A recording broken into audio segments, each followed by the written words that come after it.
Boa noite, a paz do nosso Senhor Jesus de Nazaré.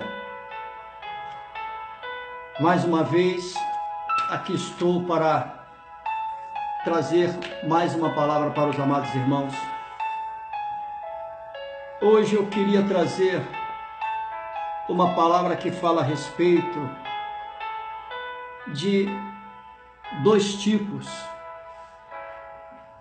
de pessoas hoje dentro da casa de Deus. Dois tipos de coração. Porque realmente existe, né? Dois tipos de pessoas dentro da igreja. Dois tipos de corações. Existe aquela pessoa, aquele coração que só sabe exigir de Deus, exigir do Senhor Jesus Cristo, exigir do Espírito Santo de Deus que a Trindade faça aquilo que eles pedem, ou muitas das vezes aquilo que eles mandam, porque hoje se tem ensinado muito, vamos determinar. Então, se você parar e analisar o significado da palavra, quando você vai determinar, hoje nós vamos determinar, é uma forma mandatária de algo que você quer que aconteça. Não importa a forma que vai acontecer, você exige que aconteça. É a determinação do homem. Apesar que existe dois tipos de determinação. Existe a determinação que você determine que uma pessoa faça para você. E existe a determinação que você joga para si próprio, né? Com seu caráter, com a sua boa índole, com as suas boas ações, você venha chegar naquilo que no qual você está ou vem almejando. Mas também existe um outro tipo de pessoa dentro da igreja, um outro tipo de coração. Existe aquela pessoa que se rende. Existe aquele coração que se rende. Existe aquela pessoa que ela se enxerga como verdadeiramente como nada.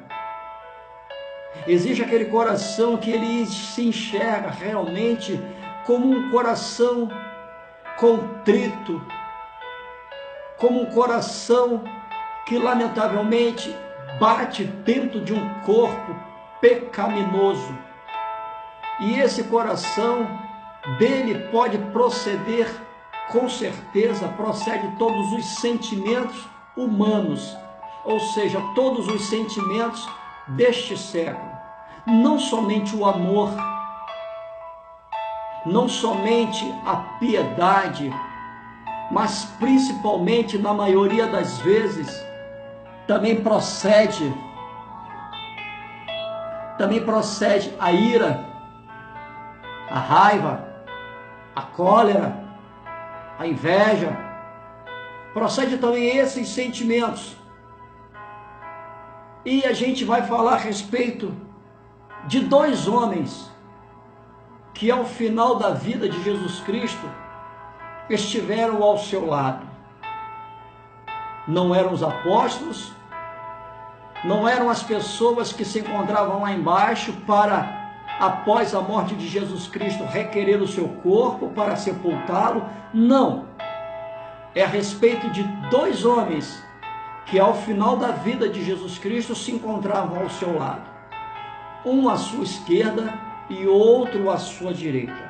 Ou seja, aqueles dois ladrões, aqueles dois salteadores que foram crucificados ao lado de Jesus Cristo.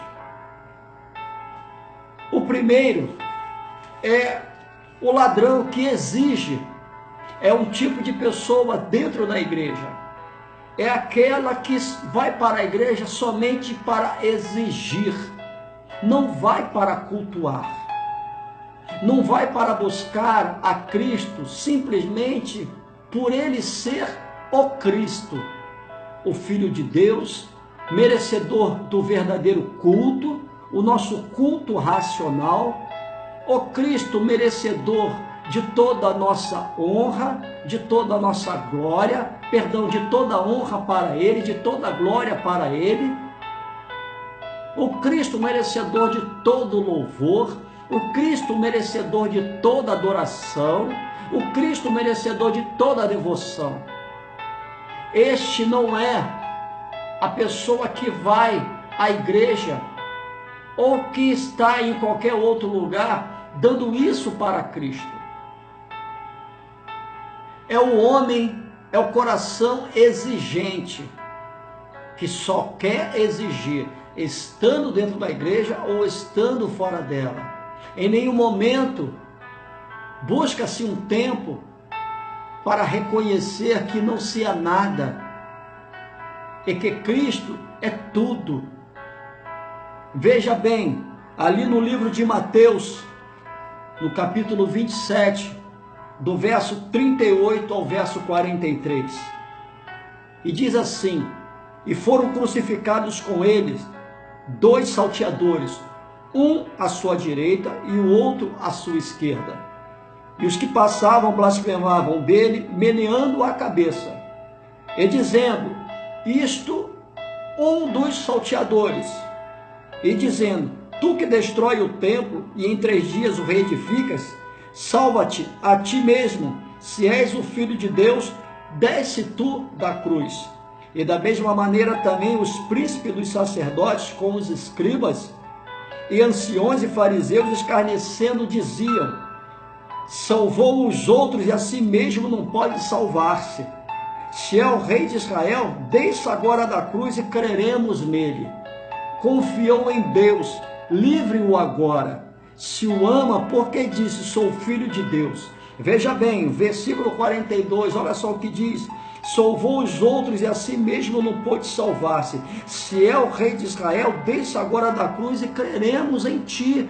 Ou seja, o homem hoje, ele busca a Cristo simplesmente pelo que ele pode proporcionar. Se ele pode lhe dar aquilo que você pede, ele é o Cristo. É isso que está falando aqui em Mateus 27, 42. Se tu desceres daí do madeiro, aí sim nós vamos crer em ti.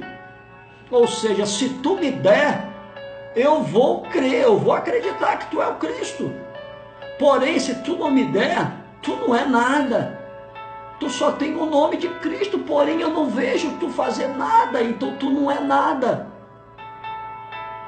É por isso que muitos estão buscando a sua fé em objetos visíveis e palpáveis, se deixando levar pelos falsos profetas, por esses profetas enganadores, por esses profetas mentirosos, que vendem a fé, vendem a palavra, e fazendo com que aqueles que lhe ouvem comprem a sua fé, colocando a sua fé num vidrinho, volto a dizer, como em outros ensinamentos eu tenho relatado, eu tenho colocado, colocando a sua fé em alguns vidrinhos com uma coisa mínima de água, e muito dizendo que está sendo lá de Israel, onde Moisés bebeu água, onde Elias bebeu água lá do ribeiro. A Bíblia mesmo relata que o ribeiro secou, então não existe água hoje naquele ribeiro. Para você ver, as pessoas são tão, me perdoem, são tão ignorantes, sabe, tão sem falta de sabedoria, que se deixam levar por mentiras. Porque será que o homem hoje, realmente, ele sairia daqui para ir lá a Israel, possivelmente em Jerusalém, buscar alguma coisa para chegar aqui e apresentar? Claro que não. Mas eles dizem que vão. Eles dizem que eles estão indo, estão adquirindo e chegando aqui, estão ungindo e não dão, não. Eles vendem. E vendem por um valor considerável. E com isso enriquecem.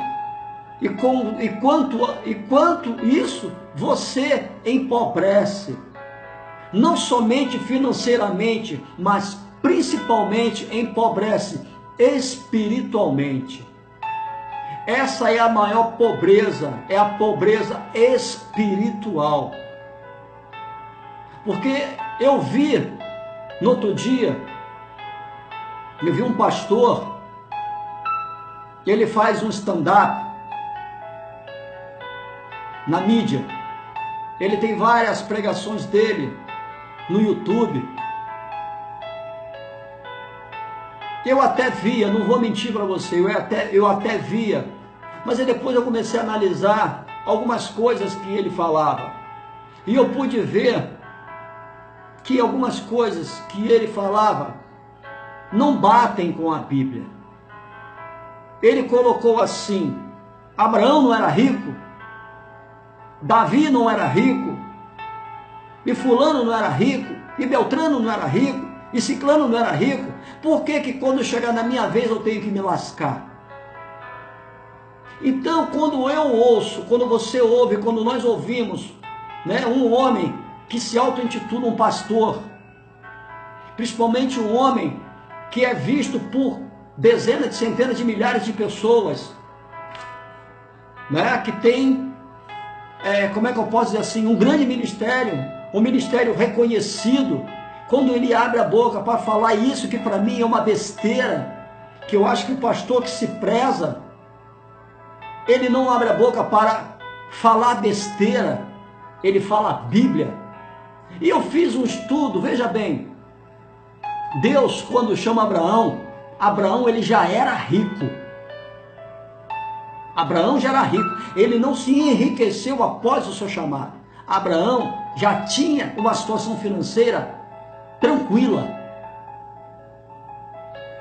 Davi, o pai de Davi, ele não era rico, mas ele tinha uma situação financeira considerável. Ele tinha uma fazenda, ele tinha suas ovelhas, os seus filhos eram representantes de Israel, do exército de Israel, eram homens de guerra. Eu quero acreditar, todos eles eram assalariados, e um bom salário, digamos desta forma, uma boa remuneração. E Davi, o mais jovem de todos, ficava tomando conta das ovelhas. E a Bíblia não diz que Davi, seus irmãos e seu pai passavam fome. Não, eles tinham uma situação considerável. Salomão já herdou, ele não conseguiu ficar rico após seu chamado. Não, ele já nasceu em berço rico. Veja bem, Moisés, quando ele recebe o chamado de Cristo, Moisés, ele era rico. Quando Deus chama Moisés, Moisés era príncipe no Egito. Ele recebe o chamado diante de algo que ele viu, né? Um egípcio matando um hebreu, ele se revolta e ele tenta ali, como é que eu posso dizer assim, ser a favor do hebreu. Lamentavelmente ele acaba matando aquele egípcio e ele foge, tá? Mas quando Deus chama Moisés, Moisés ele era um príncipe no Egito, porque ele foi criado pela filha de Faraó dentro do palácio e assim sendo neto de Faraó. Então ele foi criado dentro do melhor. Veja bem, aonde eu estou querendo chegar.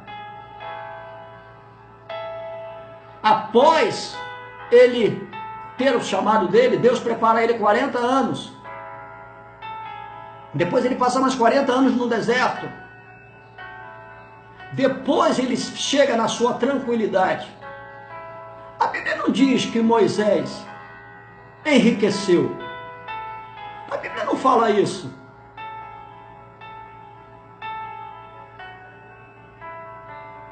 Noé tinha riqueza? Não. Foi chamado, fez a obra? Sim. Ficou rico? Não. Veja bem, Jó, ele era rico. Quando Deus o chama, né, para aquele processo dele, ele perde tudo. Depois o Senhor restitui tudo a ele novamente. Então eu posso ver que nem todos, né, com raríssimas exceções de reis. E se nós formos, principalmente se nós formos para o período da graça, o período de Jesus Cristo não era rico. Os apóstolos não eram ricos. E veja bem, o mau exemplo está em Paulo. Quando o Senhor Jesus Cristo chama Paulo, ainda Saulo de Tarso, ele era um centurião romano, um general romano, quer acreditar, né? Tinha uma ótima patente, deveria ter medalhas, deveria ter um ótimo salário, uma residência, né, beneficiada pelo próprio governo romano, deveria ter inúmeros criados, por ele representar Roma nas suas investidas, principalmente nas investidas aquelas de capturar os cristãos da época, que propagavam o nome de Jesus Cristo. Veja bem, porém quando Cristo chama Saulo, e logo em seguida ele se transforma, ele passa a ser chamado o apóstolo Paulo, ele abre mão de tudo aquilo que ele tinha, e vai viver uma vida com Cristo. Ele abre mão do bem bom, e vai viver uma vida com Cristo. Então o homem querer dizer que fulano era rico, Beltrano era rico, Ciclano era rico, e quando chegar no momento dele ele que se lasca, não, isso está errado. Quem pensa dessa forma, na minha opinião, me perdoe, isso é ignorância humana. Isso é uma forma de iludir quem ouve. Isso é uma forma de deturpar o Evangelho de Cristo. Volto a dizer, da mesma forma como o apóstolo Paulo falou, que Cristo não o chamou para batizar, apesar que ele batizou 2 famílias.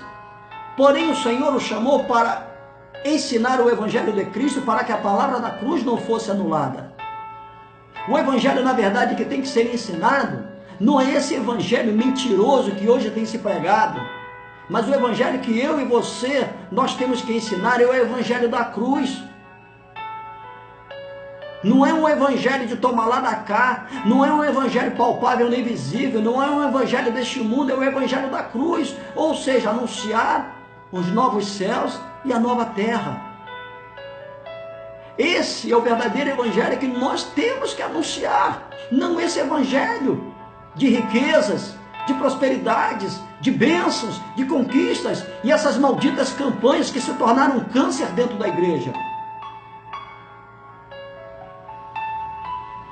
E com isso, estão fazendo com que as pessoas, quando estejam indo para as suas igrejas, não enxerguem Cristo pelo que Ele é, mas enxerguem a Cristo pelo que Ele pode dar.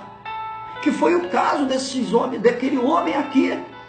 E mais os escribas e os fariseus que se encontravam todos ali abaixo da situação da cruz. Salvou a todos, mas não salva a si próprio. Desce daí que nós creremos em Ti. Olha só, se Jesus Cristo mostrasse isso, aí sim eles haveriam de crer em Cristo.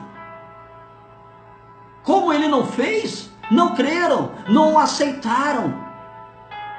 As pessoas hoje só aceitam a Cristo a partir do momento que Cristo lhes dá aquilo que eles querem. E isso é errado. Mas do outro lado da cruz, melhor dizendo, do outro lado de Jesus Cristo, tinha um outro homem que se rendeu, que buscou a sua redenção. Está no livro de Lucas, capítulo 23, do verso 39 ao verso 43. Diz assim: e um dos malfeitores que estavam pendurados blasfemava dele, dizendo: se tu és o Cristo, salva-te a ti mesmo e a nós. É esse caso que eu acabei de falar com vocês agora. Respondendo, porém, o outro repreendia, olha só, repreendia-o dizendo: tu nem ainda temes a Deus, estando na mesma condenação? E nós, na verdade, com justiça, porque recebemos o que os nossos feitos mereciam, mas este homem nenhum mal fez. E disse a Jesus: Senhor, lembra-te de mim quando entrares no teu reino. E Jesus respondeu a ele, dizendo: em verdade te digo que hoje estará comigo no paraíso. Veja bem, aquele homem reconheceu o senhorio de Cristo naquela situação. Ele não enxergou a Jesus Cristo pelo que ele poderia até fazer naquele momento ali. Ele reconheceu a Cristo sobre a mesma situação que ele estava vivendo, porque ele sabia que ele estava ali pregado no madeiro devido às suas ações, devido aos seus erros, devido aos seus pecados. Mas ele olhava para Cristo e ele sabia da história de Cristo, ele sabia, ele reconhecia o histórico de Cristo, e ele sabia que nada fazia com que Cristo devesse estar ali, porque ele sabia que Cristo não era um salteador, Cristo não era um ladrão, Cristo não era um mentiroso, Cristo ele não era um enganador, Cristo não era um homicida. Ele sabia que Cristo, na verdade, era o Cristo, o Filho de Deus. Ele sabia que aquela situação de Jesus Cristo era imerecedora, ou seja, não era para ele estar ali, mas sim tanto um como o outro, ou seja, aquele que blasfemou de Cristo e aquele que buscou a sua redenção. Mas quanto a Jesus Cristo, ele sabia que Jesus Cristo não era para estar ali, e ele reconheceu isso. E quem é que hoje reconhece Cristo desta forma? Será que nós temos esse mesmo reconhecimento? São os dois tipos de pessoas que tem dentro da igreja hoje, são os dois tipos de coração. É um coração que existe e um coração que se rende. Que tipo de coração você tem dentro do teu peito? Que tipo de pessoa você é? Que tipo de pessoa eu sou? Que tipo de coração eu tenho dentro do meu peito? Que tipo de coração nós temos dentro do nosso peito? Que tipo de pessoa nós somos? Nós somos pessoas exigentes ou pessoas que se rendem? Nós temos corações exigentes ou nós temos corações que se rendem? Veja bem, aquele que se rendeu, que reconheceu a Cristo pelo que ele é, naquele mesmo momento, ele entrou com Cristo no paraíso. Enquanto o outro não entrou. E se não entrou no paraíso, para onde ele foi? Se só existe dois lugares eternos, o céu e o inferno. Se o homem não vai para o paraíso com Deus, para onde o homem vai? E veja bem, ali no livro de Mateus 27, fala no plural. Veja bem, capítulo 27, versículo 40, e dizendo, veja bem, perdão, versículo 39, e os que passavam blasfemavam dele, meneando a cabeça. E os que passavam, ó, plural, não é um, plural. Então quero acreditar, inúmeras pessoas. E dizendo, tu que destrói o templo em 3 dias, reedifica, salva a ti mesmo, e se és filho de Deus, desce da cruz. Aí veja bem, o versículo 41 diz assim, e da mesma maneira também os príncipes dos sacerdotes, plural, vários príncipes dos sacerdotes, com os escribas, mais pessoas, e anciões e mais pessoas, e fariseus e mais pessoas. Veja bem quantas pessoas. Então, o que eu entendo com isso? Existe dentro da igreja hoje muito mais pessoa exigindo do que adorando. Porque se rendendo só houve um. nessa passagem relata. Só um se rendeu, enquanto aquele que se encontrava crucificado do outro lado e aqueles que se encontravam ali embaixo, tanto os príncipes como os sacerdotes, como os anciões, como os fariseus, eram dezenas de centenas de milhares de pessoas. Porque a caveira do Gólgota lá ficou lotada de pessoas para ver a crucificação de Jesus Cristo. E ninguém creu. Ninguém, com exceção dos apóstolos, de Maria Madalena e Maria, a mãe de Jesus, e mais aquele outro que estava crucificado do outro lado de Cristo. Fora os 12 apóstolos, perdão, fora os 11 apóstolos, porque Judas já tinha tirado a sua própria vida. Fora os 11 apóstolos, mais Maria Madalena, 12, mais Maria, 13, mais o outro que estava crucificado, 14, reconhecendo o senhorio de Cristo, e as dezenas de centenas de milhares, exigindo que ele descesse dali. Ou seja, exigindo que ele fizesse alguma coisa. E é assim que a igreja está hoje, exigindo que Deus faça alguma coisa. Quando o Senhor diz que ele faz quando quer, com quem quer e na hora que ele quer, da forma como ele quer. No livro de Mateus, capítulo 6, veja bem, Mateus 6, do versículo 19 ao versículo 21, diz assim: não ajunteis tesouros na terra, onde a traça e a ferrugem tudo consomem, e onde os ladrões minam e roubam, mas ajuntai tesouros no céu, onde nem a traça nem a ferrugem consomem, e onde os ladrões não minam, nem roubam, porque onde estiver o vosso tesouro, aí estará também o vosso coração. Aonde você, aonde eu, aonde nós temos ajuntado o nosso tesouro? Aí volto a dizer, eu vejo as pessoas pregando tanto sobre prosperidade, sobre vitória, sobre conquistas.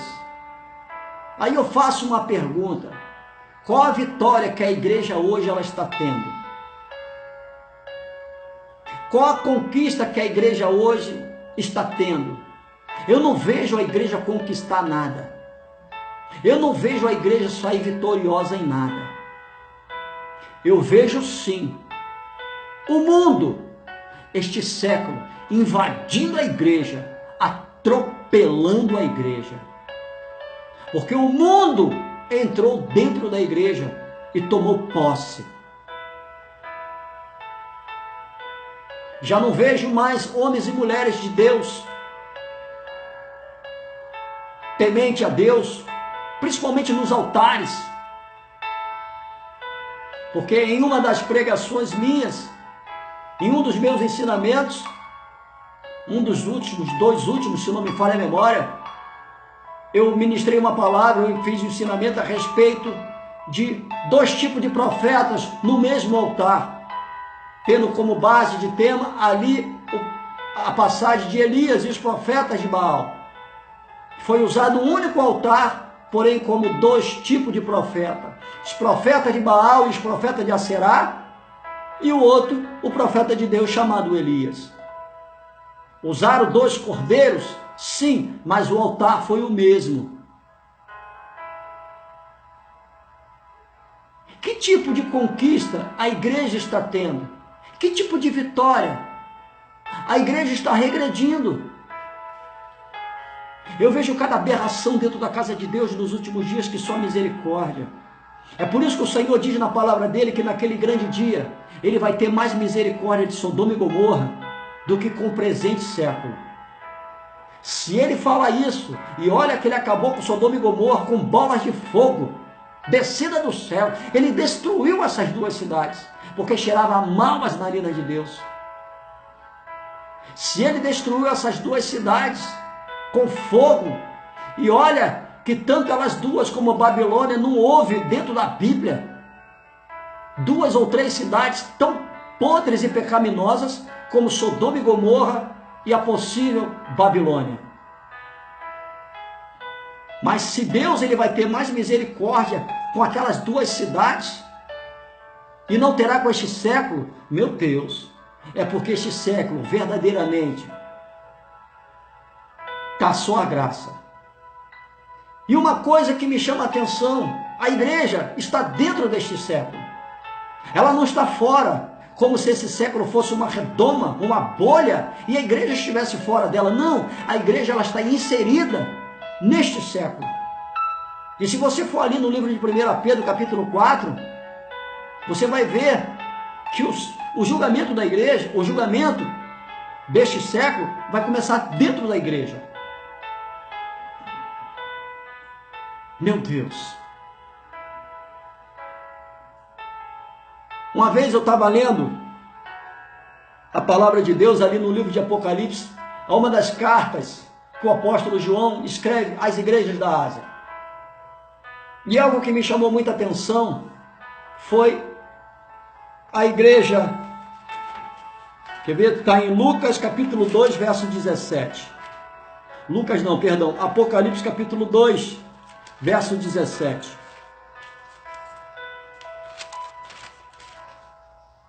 Que fala a respeito da igreja de Pérgamo. Diz assim: eu sei as tuas obras, e aonde habitas, que é onde está o trono de Satanás. Retens o meu nome e não negaste a minha fé, ainda nos dias de Antipas, minha fiel testemunha, o qual foi morto entre vós, onde Satanás habita.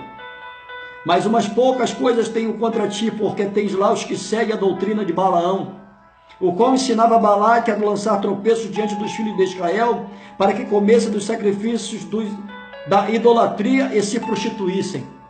Assim tens também os que seguem a doutrina dos nicolaítas, o que eu aborreço.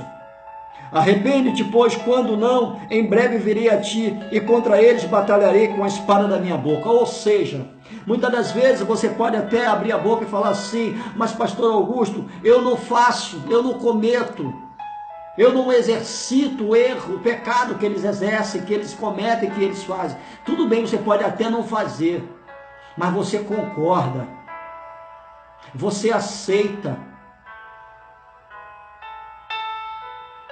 Então, se você aceita, isso é, quando você aceita, você está em concordância. Você está aliada, mesmo que você não faça. E uma coisa que mais me chamou a atenção nessa passagem, dessa igreja de Pérgamo, diz assim: quem tem ouvidos, ouça o que o Espírito diz à igreja. Porém, ao que vencer, darei eu a comer do maná escondido e darei uma pedra branca. E na pedra um novo nome escrito, o qual ninguém conhece senão aquele que o recebe. E eu fiquei pensando a respeito dessa pedra branca. E eu tirei a minha pessoa como um exemplo, possivelmente. Meu nome é Augusto. Eu conheço tantos outros Augustos. E por incrível que pareça, eu conheço um outro pastor também, que é muito meu amigo, pastor Augusto também, pastor Augusto Sá, um grande amigo meu, um homem de Deus. Se o senhor vê esse vídeo, um beijo no seu coração. E também conheço outros Augustos, que são alcoólatras, viciados em drogas. E possivelmente existem outros Augustos aí, pedófilos, estrupadores, corruptos, ladrões, sequestradores e tantos outros tipos de erros e pecados que possivelmente tantos outros Augustos venham a cometer. E eu cheguei à seguinte conclusão: Deus, na verdade, quando Ele enviar o seu Filho Jesus Cristo para arrebatar a sua igreja, Ele não vai vir buscar o homem. Ele vai vir buscar aquilo que é dele e que ainda habita na terra.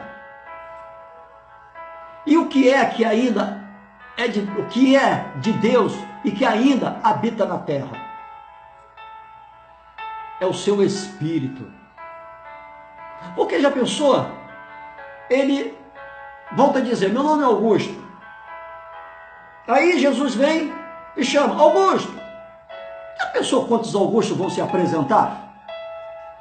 Eu, pastor, o meu outro amigo, pastor Augusto Sá, e todos os Augustos do planeta. Em meio a esses, volta a dizer, tem traficante, viciado, ladrão, estuprador, homicida, corrupto.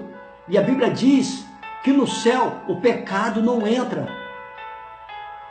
Então o Senhor, Ele não vai vir buscar ninguém, Ele não vai vir buscar um homem, porque se Ele chamar o homem pelo seu nome de batismo, olha, quantas Maria você conhece?